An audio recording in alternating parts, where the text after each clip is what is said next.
C'è l'avversario, ok? Quindi noi quando gli diamo la palla, come possiamo aiutarlo in partita? Dicendogli cosa? Benissimo, quindi il prossimo compito sarà do la palla e gli dico uomo o man on, ok? Seconda cosa, quando si riceve lì il passaggio dall'esterno, il cono rappresenta sempre un avversario, ok? Quindi io devo cercare di smarcarmi per ricevere l'avversario, vuol dire che avversario, 2 passi indietro, ricevo palla e sono pronto a ripartire. Ok, cerchiamo di correggere queste piccole cose. Pronti? Vai!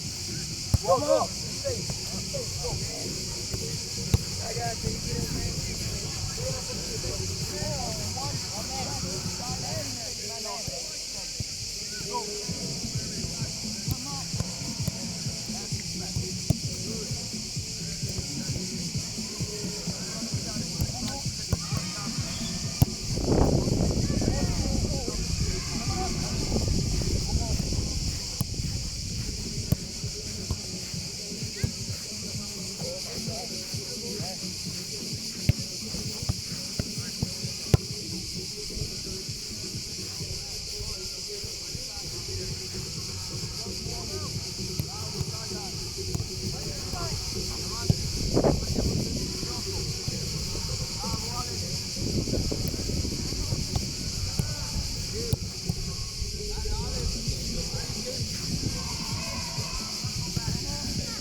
Ottimi tempi, bravi!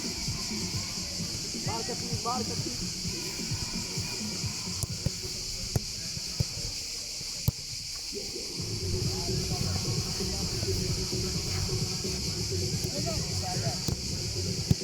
Bravo, muovete all'esterno, un po' più forte, se no il tempo dell'avversario che si inserisce non è corretto, lo perdiamo. Guarda bene il tempo, ok.